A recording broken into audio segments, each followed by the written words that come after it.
on the Country versus Metal podcast with Carissa Carter. How are you? I'm good. How are you? Um, I'm doing very well. We have a very awkward situation here where I am in We Texas, do. you're in Texas, and we are in completely separate rooms I was about to say because you of, were sitting right there. Now you're yeah, upstairs. yeah, of course, audio and technology. It's very particular of how things have to go and have to be, and it's just what we have to do. I was about to say I'm not sure people would want to hear me twice and you twice after we each said something. So, Oh yeah, yeah. Our minds would have melted. But yeah, yep, I guess so.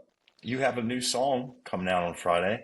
Why don't you I do. tell Yeah, us about Between that? These Two Barstools is dropping on Friday, and it's my favorite song. It's not the catchiest song in the world, but I'm obsessed with it. It's a very powerful song. So very It knowing my voice is what happens.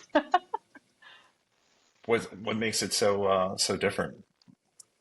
It's so long story short, when I got to Nashville last November and I wrote it with Jessica and Amy, I had met, first person I ever met in Nashville was this lady. Her portrait actually is hanging on the wall of legends at the White Elephant Saloon. And I didn't find this out though until a couple months after, but the bartender was telling me about her career. But one of her good friends is Willie Nelson. They have the same guitar tech, to say the least. They've both been around for decades. But she's a classically trained guitarist. And when I walked in the room, I didn't know when you went to Nashville, you weren't supposed to wear whatever you wear to perform in Texas. But I had on rhinestone jeans, and I was going through a phase where I was teasing my hair up a lot, which we don't talk about now. If you look at any of the photos for it, that's how my hair is, and I'm sorry in advance. It looks good, but I would not do that now. But anyway, and I had on this pink sparkly top, and I walked in, and I was sitting at the bar, and she walked up and she goes, "You're not from around here, are you?" And I said, "Really? How could you tell?" And she was like, "Just give it another couple hours." And then I was mortified because I realized, oh, no one dresses like this to go to a writer's round. But mind you, it was my first night in town, and we ended up talking for 3.5 hours. She was in her 80s, and when I went to my right the next day, I found out everybody in town has met her at some point. It was actually wild, though, that I met her my first night in town because apparently she's not based out of Nashville anymore. So it was just happenstance uh, or what do they call it? I'm blanking on the word. It's late. Anyway, coincidence. It was a coincidence she was there, and that's what we ended up writing the song about. Though all of our conversations we'd had with her, and I had the title for about a year before I even wrote or pitched it to anyone to write with, because I knew I wanted it to be a co-write, and I just kept accumulating story after story after story from people I'd met in bars. So that's really the heart of the song. It's just every single person I've ever met at a bar who's given me encouragement, or I've given them encouragement, or sometimes you meet strangers and you bare your souls to each other at the bar, and then you never see each other again, but you're both just going through it, and it's like, well, might as well should go through it together. So that's what the song's about. Nice. Is it Yeah. how your songs were traditionally recorded, or did you try any new processes or I anything? recorded with Tim Lightyear at Cosmopolitan Studios.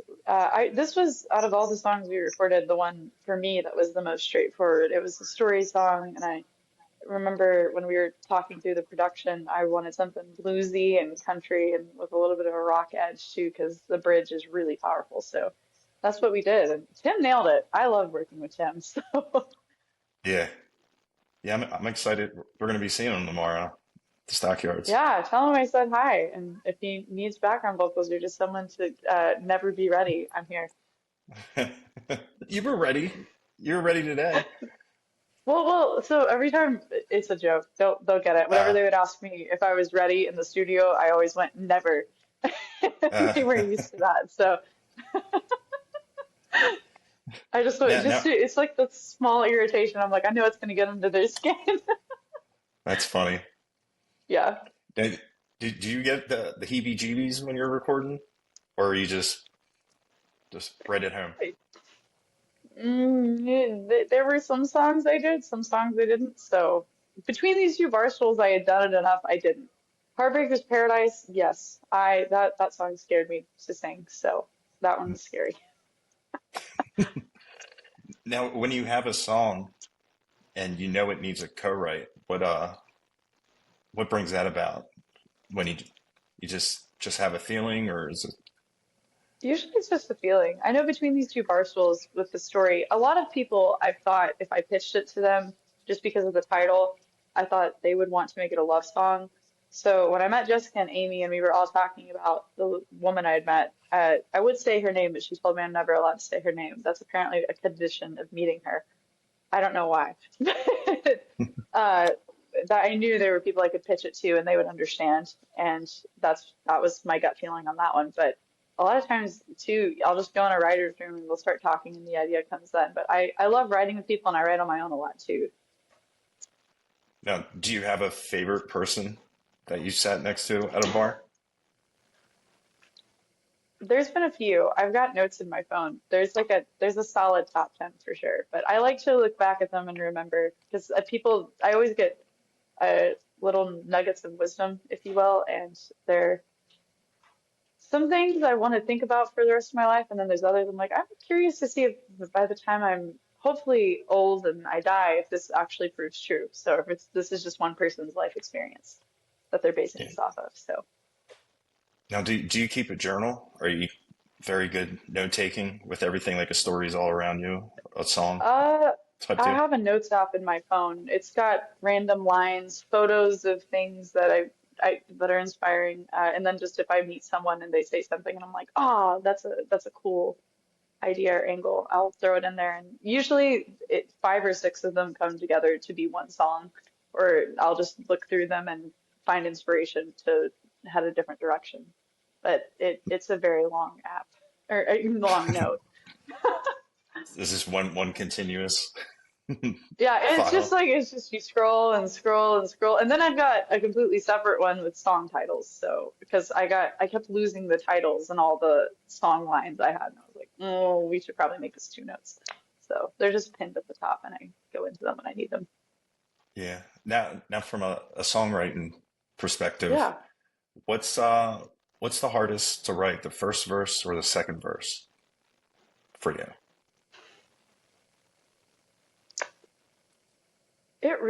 it just depends on the song.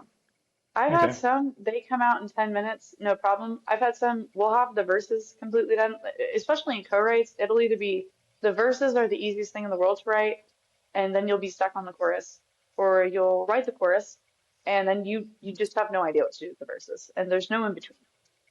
It's always one or the other so far for me. If I ever have a Yeah. write where it's both, I'm not sure I would want to go record the song in the studio. I feel like that's a bad omen. It was that hard to write. It's going to be hard to flush out. Yeah. Now with this new single coming out, is this going Yeah. towards like a larger project, like an album or EP or So that's a great question because originally I recorded five songs with Tim, and my I was just gonna drop them.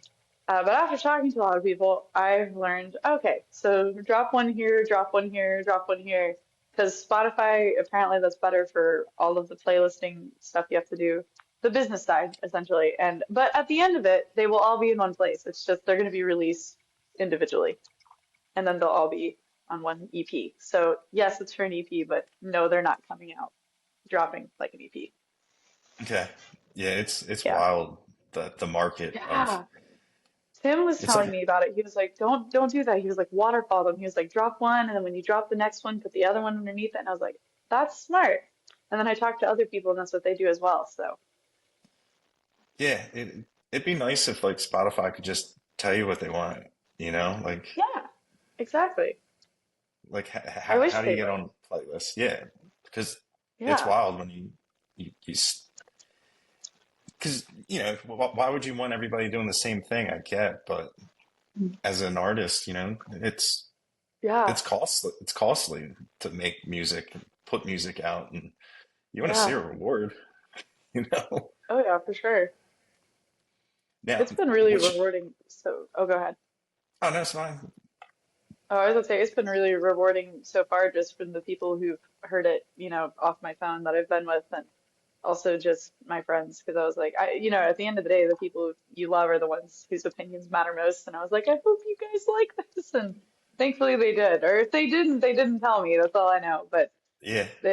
that's been really fun seeing their reactions, so. Do you have like a go-to critic that You Oh, my trust mom. 100%? I was, My mom and my brother, they'll tell it to me straight. yes, we just had Jared Morris on, and Yeah. he said he let his parents listen to his record, and his dad loved it, and his mom was like, "Oh, honey, I'm sorry, I hate it."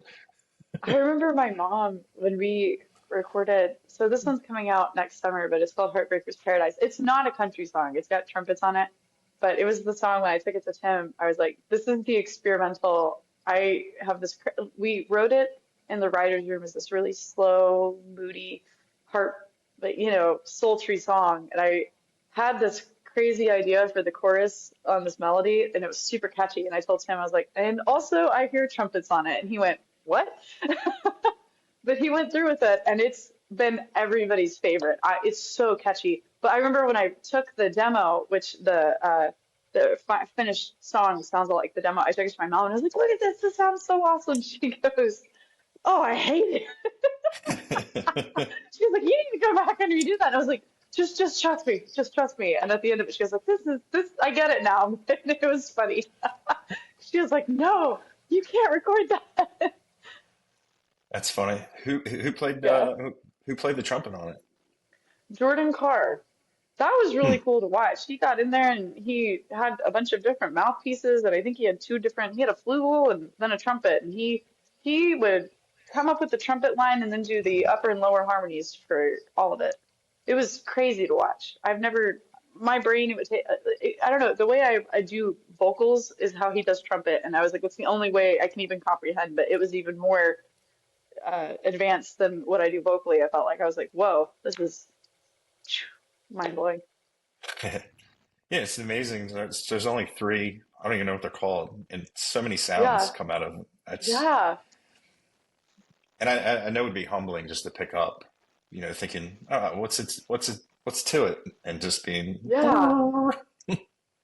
I know. but I was joking with him. I was like, I can do a mouth trumpet a little bit. And he was like, I can play a real trumpet. I quit. I think I quit. that's funny. Now, Yeah, the way you do, I know how like you do your layering with your vocals with yourself.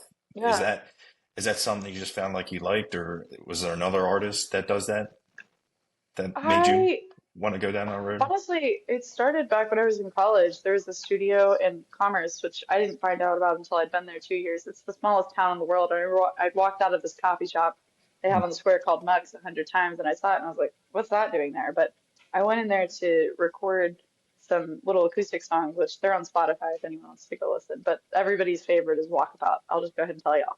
It sounds the most complete, just me and the guitar. But I was going through a breakup and I wanted to record those. And I remember when I was recording them, I only had enough money to do one take. So it had to be start to finish, whatever happened, happened. And that was it.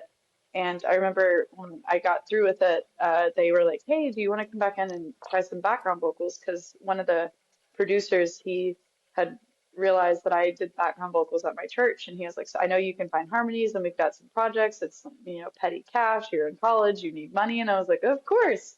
Because who doesn't need money when you're in college? And that's how it started. But I ended up when we went into the project, I really love how when you do your own harmonies, your voice blends with your voice. So that was why I did that. But I remember we got to Whiskey Me Away, and I had Tim hop on and do some male harmonies as well. But I have friends I would definitely call if I needed to. But I was just like, I'm here, I can do it, and it's my voice is going to blend really well with my voice, and I didn't feel like it was a necessity yet. So Yeah, and it's a lot easier to rely on yourself too. But when you perform live, do you find that ever to be an issue of like the sound not being there? You know what I it mean? Like, it depends on the what all I'm doing vocally. Honestly, the issue is usually not the sound. It's usually if I'm doing a crazy run because I didn't realize until a couple weeks ago, but when I saw someone who hadn't seen me for a while, but I guess I've gotten faster at doing like the vocal runs and stuff, and they're like, that's gonna be hard to keep up with. And I was like, I hadn't thought about that. But my drummer, he usually does them, and then my bassist he'll hop on sometimes too as well. So we make it work. I call it yeah, we're the trying trio. I have a lead guitarist too, but my main guy he he's taking a break for now, so we've got some other people filling in. Nice. That is Yeah. that's got to be wild to find that you can do something new with your voice going down the line. Because it's Yeah, I know. I discovered whenever I started doing open mics, they had a karaoke mic one night, and I had been watching videos. So I love listening to rock and like metal music when I can. It keeps me awake at night. And I wanted to learn to do screamo. I just thought it was cool, and I was watching YouTube videos, and I kind of got to where I could do it a little bit. And I met a drummer who played in a heavy metal band. He was like, "There's no way," and I was like, "I want to just try it one time in the studio, just for somebody. If they need a girl to do screamo, I want to try it." That's a weird bucket list thing. We'll see. I don't know if it'd be good enough, but I'd be down. oh, that's got to happen. I was gonna say if it's already happened, Yeah. I got to see some videos because I it'd want to be try it. I want to do it in the studio. I just thought I was like, it's not how I typically write music and stuff. So I was like, I don't want to be like the screamo girl. that's funny. Yeah, Yeah, there's a band called Ginger that has a female singer. The sounds that come out of her, yeah. it's I've crazy. seen them on TikTok. I know every time I see it, I'm like, I'm not that good, but I want to. That's what I aspire to be. Yeah, because like some of the videos are like, oh, what's she gonna sing? You know, some Martina Yeah, McBride. You know, and yeah. And then it's like, nope. it's yeah, man, it's Yeah, crazy because there's it not a lot of is. females that do that. No, there's not. Like with your voice, do you know how many octaves it spans? I don't even like know if that's like a thing. Well, I know my belting, I think I can hit a G5, and then if I go into like doing opera, I can go higher, but I can't do whistle notes, so I'm gonna say like solid G5, which I It's like probably that's stupid high, but yeah. I yeah, like and to I think me, it's a G5. I just know like if I'm looking at a piano, there's like C3, C4. Yeah, it's stupid. I think it may be a G4. I may be wrong, but as I say, I'm not a true I don't know. I can tell you exactly which key it is on a piano. I'm gonna put it that way. My brain's not working right now. I got you. Now with I can't remember if I asked you this before. Do you play Yeah, piano as well? I do. Yes. So that's you playing on what is it? Scratches? Is that that album? Yeah, that's me. Yep. That's awesome. I Yeah, love piano. I just I do too. I took a couple years in middle school, and I'm about an intermediate level, I think they call it, but I never went any further. It was so time consuming, and that number of hours you have to put in. And I remember I was just like, I'd rather be singing or you know outside, or I don't have 3 hours a day to devote to this. yeah. Now, if there was one instrument you could be like super proficient in, what do you have one? It would be a lead guitarist. It would be that. That'd be I feel that'd like be I'm getting awesome. closer though. I've been practicing, but I can't sing and riff, I've discovered. I can only riff vocally or riff on lead. And I've always noticed when I watch, lead guitarists that they sing as well, that they don't sing and riff at the same time. So I was like, okay, there's obviously a balance here. I have yet to find. But you can play chords all day and sing, right? That's Yeah, I've got that, but I've been trying to there's one song I wrote with Dave Lenahan and Georgia Miles. Dave, he came up with this I call it a Metallica-esque lick because the groove reminded me of a couple of Metallica songs, but we were doing it and I just looked at it and I was like, this is gonna take me 6 months to even be able to sing and play, but I finally got it and I can play it live now, but it was stupid hard. And it's not even that hard when I go now that I look at it. It's just moving my fingers and trying to get my voice to do what it needs to do. Ooh, that was a challenge. yeah. It's just like anything. The more you do it, the Yeah. more Oh yeah. you, next thing you know, you'll be doing it just watching TV. Just I hope that's what I'm trying to get to. I was just like, I want to get here because it looks fun and and the guitars are cooler than acoustic guitars. I like the aesthetic. yeah. Yeah, that's like a lot of artists. It always kind of like blew my mind. Like they're like okay with their skill set, and it's just like, don't you Yeah. want to? like get better, like they're like, Yeah. no, hey, as long as I can play my cowboy chords, I'm cool. And I'm just like, Well, dude, that like, I've even been with the cowboy chords. I've been on a kick lately of seeing which variations I can do up and down the fret, just because it sounds, people stop and notice more when you're, at an acoustic show or doing background music at a restaurant. I was just like, I just want to get better. It's fun to me. yeah, and especially acoustic, if you can Yeah, play those intricate chords and everything, and it's so much yeah, more layering, sounds more full. yeah. Because, man, with COVID, I was done with acoustic because that was the only game Yeah, in town where I was from. It just sounds so thin, and that's like because yeah, every time my band when we play, that's why I went out and bought a 12 string to kind of make it sound like a piano. yeah. But if you know what you're doing, and if you're a good chordist, man, it makes a huge difference, and I think it keeps Hmm. the audience engaged more. Because unless you're at like a listening room type environment where like the people are there for you, Yeah, the stories, they get a yep, part of your personality, and like they probably don't even hear the yeah, guitar. Which that yep, was coming over. Like there are no listening rooms for heavy metal and all this stuff I used to listen to, and yeah, I just remember the first time going to the bird's nest, and people are like at the bar, like, can I get this? And I was like, oh wow, this is pretty cool. Like yeah, if you got a squeaky chair, you're nervous. yeah, yep. I love it. What kind of room do you prefer when you're performing? Full band, I love a lively crowd. I love getting a crowd hyped. That is my sole goal with the band show. By the end of it, if I have my hands up and I tell people I want their hands up, if there's I want them to scream when I say scream. We say jump, jump. I love doing stuff like that. But and if it's an acoustic show, I love listening room type stuff. I love telling the stories behind songs, so I'm very much a storyteller by trade in my family. We're all storytellers, so that for me is a very natural show environment when it's just me and Gibby. So, Yeah. Now, if you have a crowd that's not getting rowdy, do you have like a go-to phrase or? oh yeah, I'll pick out songs that I know people will notice. So I know, for example, on this past Saturday, I was playing at a fancy steakhouse, and when you're playing at places like that, I had someone call it a pay the bills show once, and I was like, that's a pretty good way to put it, because your goal is to be background noise and not interrupt their dinner, but uh, there was this one table and they kept looking at me and I was like, I just feel like they're gonna like Pink Pony Club.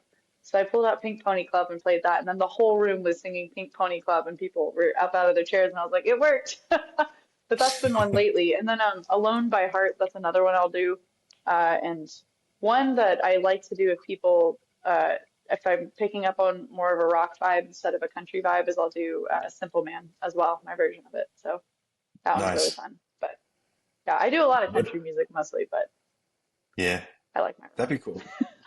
What's Yeah, you said uh man, I can't talk today either. Busy day. you're good. It's the struggle. It's late. Yeah, with Simple Man, with your version, Yeah, do you yeah. play different like with chords or different rhythm? It- so it's honestly the way it came about is I was just a really dumb guitar player. Back when I started, I could do all I did was cowboy chords, and I was not very good at singing and playing.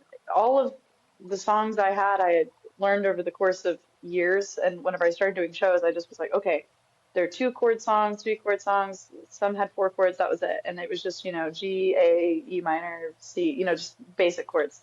And then I finally learned to do a B minor bar chord. But in the middle of all of that, I decided to learn Simple Man because I went to an open mic one night and this guy was like, I've never heard a girl do Simple Man. He's like, you don't look like a girl who could do Simple Man. And I was just going, okay, you know what? Fine, I'll be back in a month. So I went home and I learned it. I thought I learned it great. I get there that night and the open mic host, I love him to pieces. He looks at me and he goes, that was the wildest version of Simple Man I've ever heard. He's like, that was incredible. And I've never gotten any bad commentary to my face about it. Again, I don't typically people don't like it, they're just not going to tell you. But I've had a lot of people come up after and they love it. But it's like 6 to 10 minutes the way we play it. But he told me after I played it, he said, "I've never thought about playing it in 6/8 instead of 4/4." I said, "What?" So I learned it on accident, but it works. And now anybody who comes and plays with my band, they're always like, "You have to learn this in 6/8." And I'm like, "I promise it works." I've had multiple guitarists now do it. But it sounds super cool. And it drags Uh, out, I don't know, it just drags out the song. It makes it even moodier and darker. And oh, it's great. you, now that I think of it, you made a TikTok video about I that. did, I did, I did the I, chorus. It sounds even better though with full band because, I've got Zach on drums. He's like doing cymbal swells, and I mean, we're really bringing the dramatics. I got, for some reason, Step Brothers, the the Catalina Yeah, wine mixer. yeah. I don't know why I always think about that. No, I'll like walk up and he'll be going. I'm like, yes. That's funny how you told the guy I'll be back in a month. Yeah. Well, it was one of my favorite open mics because it was up at Kickbox in Denison, which just closed. But Oliver White, he's the host. I love him to pieces. He's amazing. But they, the guy there, I don't even think he was there the next time, but he was. I remember they have musicians, and I think they moved it to the George Tavern if anybody ever wants to go. But I haven't been able to go in a while. But they have the whole town of Denison there, the most musical town I have ever been to. They have people who can just jump up on stage and play any song. Like it's like a live karaoke, but it's an open mic. And I know sometimes they'll have like they have a guy who plays upright bass. They've had saxophonists come. I mean, you just don't know what instruments you're going to get that night, and they'll jump up and play anything. So it's a full band open mic, and it's nobody has ever played together. It's one of the coolest experiences I've ever had. Yeah, that's pretty cool. It seems like the whole town Yeah, knows how to play an instrument. yeah, Like, I guess kind of like walking down Nashville, you yeah, you can tell who plays and who's there just to be at yeah. somebody called it redneck Disneyland. It's Had some wild. experience with the goers of that. Yeah, it's Broadway is definitely one of my least favorite like roads to cross as a pedestrian. I It's like prefer there's Midtown if I'm going to hang out. I'll go to Midtown. I'll hit Losers or the Red Door or Odie's. There's just a lot more chill. yeah, yeah. I think the last time we liked Printer's Alley. 'Cause, dude, the first time I went I to don't think I've Nashville, been it's kind of it's like an alley, but there. Oh wow. with Nashville, like the first time I went, like I went to the bathroom. I was at one bar, and when I walked out, because I get turned around, and Yeah. I was in another bar, and I'm like, Yeah. where am I? I'm like, well, excuse me, Yeah. like you don't have a tab here. I'm like, where am I? And I'm like texting, and then I'm like, got turned around, ended up Yeah. in an alley on an entirely different street. And I'm just like, Yep. it was like, I remember we went in the front door of Tootsie's and somehow I came out on the back alley and then I tried to get back in and they told me I had to go walk around. I said, "What are you talking about? I thought this only had one door."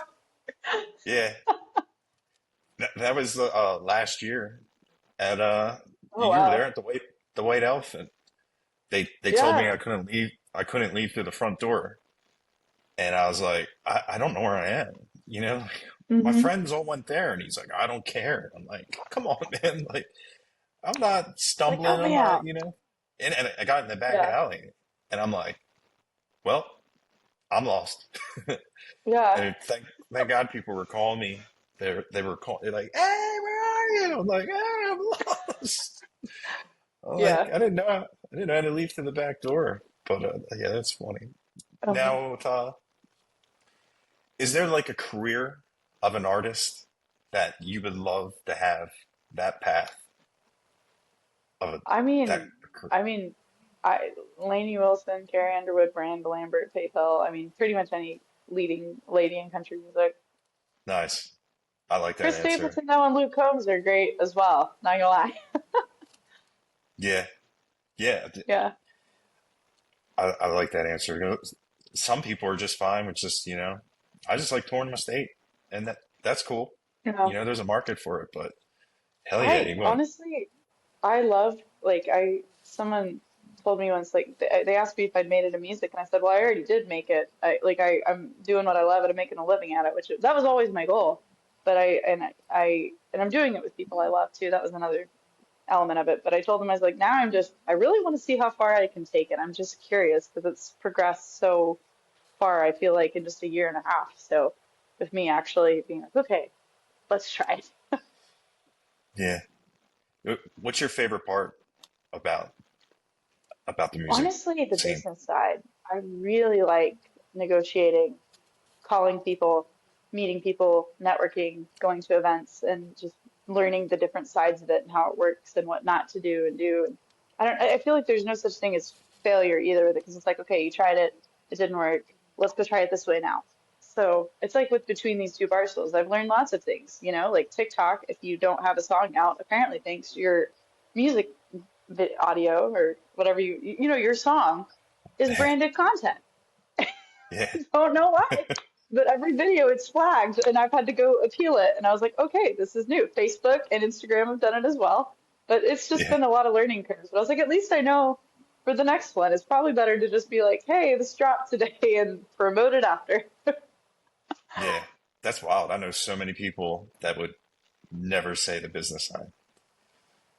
Yeah, well, That, I told my mom, you only perform, I would say 5% of the time. So, that's the majority of I mean, I call it my job because it is my job, but that's the majority of my job. So if I don't like that, then why am I doing it? Because I get yeah. performing is fun, don't get me wrong, but there's 50 million things that go into it's like for Saturday. You got to plan the routing. You got to, what's going in what car. Are you taking a trailer? Are you taking the van? Who's running sound? Who's running lights? There's 50 moving pieces because it's never just you and you got to make sure it's all together. But when it comes together, I find it really satisfying. So Yeah. it's like, there's a adrenaline, dopamine rush, whatever they call it, and that's what Yeah. keeps me going. Now, when you start getting in the higher tiers and you have to Yeah, like give that off to somebody, is that going to be yeah. hard? I don't Could, think it will be super hard. I actually already have a little bit because I've run out of time. But one of my friends, Lydia, like she helps me with photos, and my friend Hannah helps me with editing graphics. She did the cover for Between These Two Barstools and for all the singles you're about to see. She's a phenomenal graphic designer and Photoshop wizard, as I like to call her. But they helped me with that. And then Lydia's boyfriend, Daniel, I remember when they started dating, he had video equipment, and we've worked together now for over a year, and he's been helping. We've learned a lot together on, doing reels and content and what works and what doesn't. Like a lot of the content you're seeing for Between These Two Barstools, we recorded that back in January and February. We have stuff lined up for the rest of the songs that looks completely different because we learned, okay, you can't just stand there and sing the song. You got to do more than that now to get people's attention. And we've learned a lot, but we're working with what we have for Between These Two Barstools because again, we filmed that all, what is it, October? That was 10 months ago. So we've learned a lot since then, but they've been helping me with stuff like that, and I'm eternally grateful for all of their help because I couldn't do without them. And this summer too, Caden, he came on the road with us when we did some shows down south, and he was helping with security and loading stuff in and setting up and tearing down at shows. And people that are willing to help, anybody can come in and learn and help you get it done. So I'm a firm believer in that. So I don't think I'll have a hard time handing it off. Because I miss songwriting. I don't get to songwrite as much because of having to do all that. So that's for me, it's like that's a fair trade-off. I get to be more over here. yeah. More with Yeah. the pen and paper. Yeah. Well, I and got you. also too, it's not like the business side is ever going to go away. I'm sure they'll, be calling me or texting me about stuff still. So, which they still do. Yeah. Yeah. Well, it It's is. never going away. Yeah. Well, it's your name on the marquee on the Yeah. album. Yeah. It's your brand. No, exactly. Yeah, I remember we had something go wrong at one show, and mind you, it wasn't our fault, but everybody was like, "Why did that happen?" And I was just going like, "It was out of our control, but I know my name's on everything, so I'm going to take the heat, which I'm okay with. I can explain it to you. I'll happily explain. That's the risk." That's fun. Yeah. But yeah, Hmm. is there anything else you want to talk about? We were playing at Tufts Brewery in McKinney, or for the single release show. We have a lot of people that live in that area that wanted to come out, and I was like, "Where can we do a free show just as a thank you to everybody since it's our first single?" And Tufts was like, "We got it." So, and they're doing a line dancing class before we perform for anybody that wants to line dance to any of the cover songs we do. So, which I love line dancing, so I was like, "Please." Do, do any of your songs have line dances? Well, you'll have to watch the reels coming out to see. That's obviously, yeah. But yeah, I'm glad we finally got you on video Yeah, I was because about to say, I we did felt this. so bad last time when it stopped, and you were like, "Oh, it'll keep recording," and then Steve Yeah. texted me, and I went, "No." But I Yep. will say the thunderstorm was crazy, so I'm glad everyone was okay. But at least you Yeah. have the audio, worst come to worst. So Yeah. Which I should put that out sometime too. yeah, I have you've to had do two interviews now. yeah. I have to do a double header. Yeah, But yeah. But yeah, I know like dinner's at 9, right? We're I supposed think to. so. Yeah, I don't want to make them run late. I'm driving you. Did Steve? I have to make sure I Yeah. got the address too. So yeah. Yeah, he sent me something. He wants me to pick up his stuff, but yeah, I guess one did here. That works for me. I was gonna say I'm ready to get food. I know we're both tired. We're both Yeah. stuttering and stumbling over words. Yeah. Yep. Yeah. So, all right, let's do this. Well, thank you All for jumping right. on. Yeah, thanks again for having me and flying down to Texas to make it up, Yep. even though you're in 100%. town for other stuff. Yeah. All But all right. right. Well, I'll see you, I guess, downstairs. And are you coming down here, I guess, in a couple minutes? Yeah, he wants me to run some stuff upstairs, so Okay. Sounds I'll be good. right there. All right. All right. See See ya. you.